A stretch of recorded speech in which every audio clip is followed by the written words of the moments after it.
ഇന്നത്തെ നമ്മുടെ വീഡിയോ എന്ന് പറയുന്നത് ഒരു മന്തി റെസിപ്പിയാണ് കേട്ടോ. അപ്പോൾ ഫദവാസ് കിച്ചൺ സ്പെഷ്യൽ മന്തി റെസിപ്പിയാണ്. ഒരുപാട് പേര് കണ്ടിട്ടുള്ളൊരു റെസിപ്പിയാണ്. അപ്പോൾ അത് നമ്മളും കൂടെ ഒന്ന് ട്രൈ ചെയ്ത് നോക്കുകയാണ്. അതിനായിട്ട് നമ്മൾ ആവശ്യത്തിനുള്ള ചിക്കൻ എടുത്തിട്ടുണ്ട്. അതിലേക്ക് 1 ടേബിൾ സ്പൂൺ കുരുമുളക് പൊടി, അതുപോലെ തന്നെ 1 ടേബിൾ സ്പൂൺ ചെറിയ ജീരകം പൊടിച്ചതും 2 മാഗി ക്യൂബും കൂടെ ചെറിയ പീസായിട്ട് ഇട്ട് കൊടുക്കുക. പിന്നെ നമ്മൾ ചേർത്ത് കൊടുക്കുന്നത് 1 ടേബിൾ സ്പൂൺ കാശ്മീരി ചില്ലി പൗഡറാണ്. അതിന് പകരം നിങ്ങൾക്ക് കളർ വേണമെങ്കിലും ആഡ് ചെയ്യാം. ഇനി മല്ലിയില ചെറുതായി അരിഞ്ഞത്, അതുപോലെ തന്നെ പുതിനയില ചെറുതായിട്ട് അരിഞ്ഞത് ചേർത്ത് കൊടുക്കുക. പിന്നെ നമ്മൾ 2 ചെറിയ ക്യാപ്സിക്കം ചെറുതായി അരിഞ്ഞതാണ് ചേർത്ത് കൊടുക്കുന്നത്. മീഡിയം സൈസിലുള്ള 2 സവാള അരിഞ്ഞതും കൂടെ ചേർത്ത് കൊടുക്കുക. ഫുള്ളായിട്ട് ചേർത്ത് കൊടുക്കുന്നില്ല, കുറച്ച് നമ്മളവിടെ മാറ്റി വെക്കുന്നുണ്ട് കേട്ടോ. അതുകൊണ്ട് വേറൊരു ചെറിയൊരു പരിപാടിയുണ്ട്. പിന്നെ നമ്മൾ അല്പം സൺഫ്ലവർ ഓയിലും കൂടെ ചേർത്ത് കൊടുക്കുക.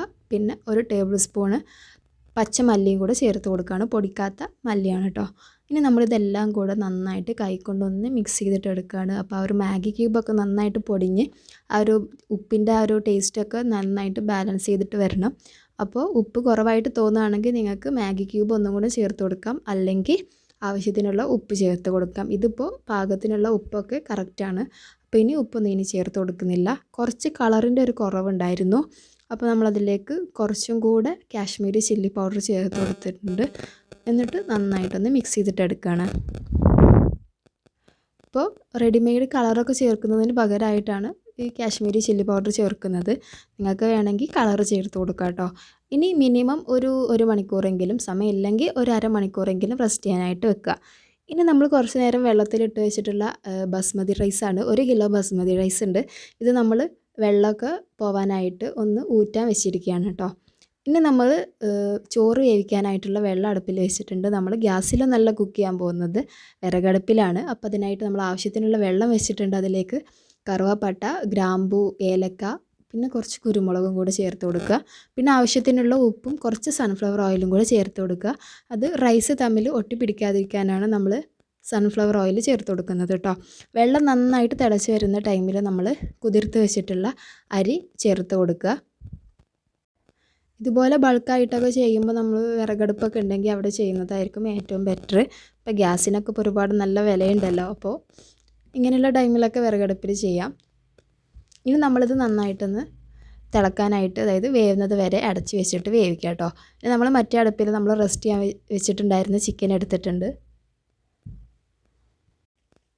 ചിക്കൻ ഇങ്ങനെ ഒന്നിൻ്റെ മുകളിൽ ഒന്നായിട്ട് കിടക്കുന്നതിന് പകരം നമ്മൾ പാത്രത്തിൽ നിരന്ന് കിടക്കുന്ന രീതിയിൽ വേണം നമ്മളത് വെച്ച് കൊടുക്കാനായിട്ട്. എന്നിട്ട് ഇതുപോലെ ഇങ്ങനെ ആവി കയറി വരുന്ന ടൈമിൽ നമുക്ക് ഇത് അടച്ച് വെച്ചിട്ട് വേവിക്കാം. അപ്പോൾ ചിക്കന് ഒരു പകുതി വേവാവുന്നത് വരെ അത് ചെയ്താൽ മതി. അപ്പോൾ ചിക്കൻ എന്നുള്ള ആ ഒരു വെള്ളമൊക്കെ, നല്ല ഒരു ചിക്കൻ സ്റ്റോക്കൊക്കെ ഇറങ്ങി വരും. ഇപ്പോൾ നമ്മൾ കുറച്ച് ടൈമിന് ശേഷം ഒരു അടപ്പ് എടുത്ത് മാറ്റിയിട്ടുണ്ട്. ഇപ്പോൾ ചിക്കൻ എന്നുള്ള ആ ഒരു വെള്ളമൊക്കെ വന്നിട്ടുണ്ട്. ഇനി ഈ ഒരു വെള്ളം വറ്റുന്നത് വരെ നമുക്ക് വേവിച്ചെടുക്കാം. അപ്പോൾ ചിക്കൻ ഫുള്ളായിട്ട് വേവും ചെയ്യും. വെള്ളമൊക്കെ വറ്റി ആ ഒരു മസാലയും പിന്നെ കുറച്ച് ആ ഒരു ഓയിലും ചിക്കനും മാത്രം ആവുന്നത് വരെ നമുക്കിതൊന്ന് ആ ഒരു വെള്ളം മുഴുവനായിട്ടൊന്ന് വറ്റിച്ചെടുക്കാം. ഇനി നമ്മൾ ചോറ് വെന്ത ടൈമിൽ ചോറ് നന്നായിട്ട് ഊറ്റിയെടുക്കുന്നുണ്ട്.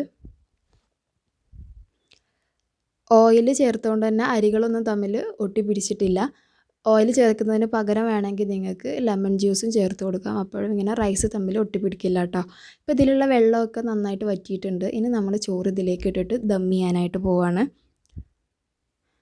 ചോറ് ദം ചെയ്യുന്ന ടൈമിൽ നിങ്ങൾക്ക് വേണമെന്നുണ്ടെങ്കിൽ ഓറഞ്ചോ അല്ലെങ്കിൽ റെഡ് കളറോ അല്ലെങ്കിൽ മഞ്ഞൾപ്പൊടി കലക്കിയിട്ടൊക്കെ നിങ്ങൾക്ക് ഒഴിച്ചു കൊടുക്കാം, ആ ഒരു കളറിന് വേണ്ടിയിട്ട്. ഞാനിപ്പോൾ അതൊന്നും ചേർത്ത് കൊടുക്കുന്നില്ല.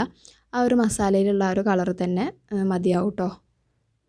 പിന്നെ സ്മോക്കും വേണമെങ്കിൽ ചെയ്യാം. എനിക്ക് ആ ഒരു സ്മോക്കിൻ്റെ ഒരു ഫ്ലേവർ ഇഷ്ടമല്ലാത്തതുകൊണ്ട് ഞാനത് ചെയ്യുന്നില്ല. അല്ലെങ്കിൽ ഒരു തീക്കനലിലേക്ക് ഒരു അല്പം ഓയിലാക്കിയിട്ട് അതിൻ്റെ ഉള്ളിൽ വെച്ചിട്ട് ദം ചെയ്യുകയാണെങ്കിൽ ആ ഒരു സ്മോക്കി ഫ്ലേവർ ഉണ്ടാവും കേട്ടോ. ഇനി നമുക്ക് അത് ദം ചെയ്യാൻ വെച്ച് അത് പൊട്ടിക്കുന്നതിന് മുമ്പായിട്ട് അതിലേക്കുള്ള മയോണൈസ് ഉണ്ടാക്കാം. അപ്പോൾ അതിനായിട്ട് 2 മുട്ടയുടെ വെള്ളയും 3 വെളുത്തുള്ളി അല്ലിയും പിന്നെ കുറച്ച് കുരുമുളക് പൊടിച്ചതും ഉപ്പും കൂടെ ചേർത്തിട്ടൊന്ന് അടിച്ചെടുക്കുക. പിന്നെ നമ്മൾ സൺഫ്ലവർ ഓയിൽ ഒഴിച്ചിട്ട് ഇങ്ങനെ അടിച്ചെടുക്കണം. അപ്പോൾ ആദ്യം തന്നെ ഒരുപാട് സൺഫ്ലവർ ഓയിൽ ഒഴിച്ചിട്ട് നമ്മൾ അടിച്ചെടുക്കുകയാണെന്നുണ്ടെങ്കിൽ ആ ഒരു ചിലപ്പോൾ ഓയിലിൻ്റെ കൂടുതലോ കുറവോ ഒക്കെ കാരണം മയോണൈസ് റെഡി ആയിട്ട് വരില്ല. അപ്പോൾ തുള്ളി തുള്ളിയായിട്ട് ചേർത്ത് കൊടുത്തിട്ട് ഇങ്ങനെ അടിച്ചെടുക്കുകയാണെങ്കിൽ നമുക്ക് മയോണൈസ് കറക്റ്റായിട്ട് കിട്ടും കേട്ടോ. അപ്പം നമ്മളത് ഒരു പാത്രത്തിലേക്ക് മാറ്റി കൊടുക്കുകയാണ്. ഇനി ഒരല്പം വിനീഗറും കൂടെ ഒഴിച്ചിട്ട് അതും കൂടെ ഇതിലേക്ക് ഒഴിച്ച് കൊടുക്കുക. അപ്പോൾ അത് നിങ്ങളുടെ കൺസിസ്റ്റൻസിക്ക് അനുസരിച്ചിട്ടുള്ള വിനീഗർ ഒഴിച്ച് കൊടുക്കുക. അപ്പോൾ നമ്മൾ മയോണൈസ് റെഡി ആയിട്ടുണ്ട്. ഇനി ഇതിലേക്കുള്ള ചട്നിയും കൂടെ തയ്യാറാക്കാം. പെട്ടെന്ന് ഈസി ആയിട്ട് തയ്യാറാക്കാൻ പറ്റും. അതിനായിട്ടൊരു പച്ചമുളക് എടുത്തിട്ടുണ്ട്, അതുപോലെ തന്നെ ഒരു ചെറിയ കഷ്ണം ഇഞ്ചി, ഒരു തക്കാളി, പിന്നെ നമ്മൾ നേരത്തെ വെച്ചിട്ടുള്ള കുറച്ച് സവാള, ആവശ്യത്തിനുള്ള ഉപ്പ്, കുരുമുളക് പൊടി, പിന്നെ കുറച്ച് വിനീഗറും, പിന്നെ കുറച്ച് മല്ലിയിലയും പുതിനയിലയും. ഇത് രണ്ടും വേണമെങ്കിൽ ചേർക്കാം, അല്ലെങ്കിൽ നിങ്ങൾക്ക് ഏതാണോ ഇഷ്ടം അതിനുള്ള ഫ്ലേവറിനനുസരിച്ചിട്ട് ചേർത്ത് കൊടുത്തിട്ട് നന്നായിട്ടൊന്ന് അടിച്ചെടുക്കുക. നിങ്ങൾക്ക് നല്ല റെഡ് കളറിലാണ് വേണമെന്നുണ്ടെങ്കിൽ കുറച്ചുകൂടെ തക്കാളി ചേർക്കാം, അല്ലെങ്കിൽ ഉള്ളി ഒഴിവാക്കിയിട്ട് തക്കാളി മാത്രമായിട്ടും ചെയ്യാം കേട്ടോ. ഇങ്ങനെ ചെയ്യുകയാണെങ്കിൽ നല്ല ടേസ്റ്റാണ്. ഇപ്പോൾ നമ്മൾ ദമ്മൊക്കെ പൊട്ടിച്ച് എടുത്തിട്ടുണ്ട്. ഇനി നമ്മൾക്കിതിൻ്റെ റൈസും ചിക്കനൊക്കെ ഒന്ന് വേറാക്കിയിട്ട് എടുക്കാം കേട്ടോ. നല്ല ടേസ്റ്റുള്ള ഒരു ചിക്കൻ മന്തിയുടെ റെസിപ്പിയാണിത്. അപ്പോൾ നിങ്ങൾ ഇതുവരെയായിട്ടും വീട്ടിൽ ട്രൈ ചെയ്ത് നോക്കിയിട്ടില്ലെങ്കിൽ ഇതുപോലെ ഒന്ന് ചെയ്ത് നോക്കുക. നിങ്ങളുടെ അഭിപ്രായങ്ങളൊക്കെ കമൻറ്റ് ബോക്സിൽ അറിയിക്കുക. വീഡിയോ ഇഷ്ടമാണെങ്കിൽ ഒന്ന് ലൈക്ക് ചെയ്തിട്ട് ചാനലൊന്ന് സബ്സ്ക്രൈബ് ചെയ്തിട്ട് സപ്പോർട്ട് ചെയ്യാം കേട്ടോ. അപ്പോൾ പിന്നെ നമുക്കിതുപോലെ പുതിയ വീഡിയോ ആയിട്ട് പിന്നെ കാണാം. ബൈ.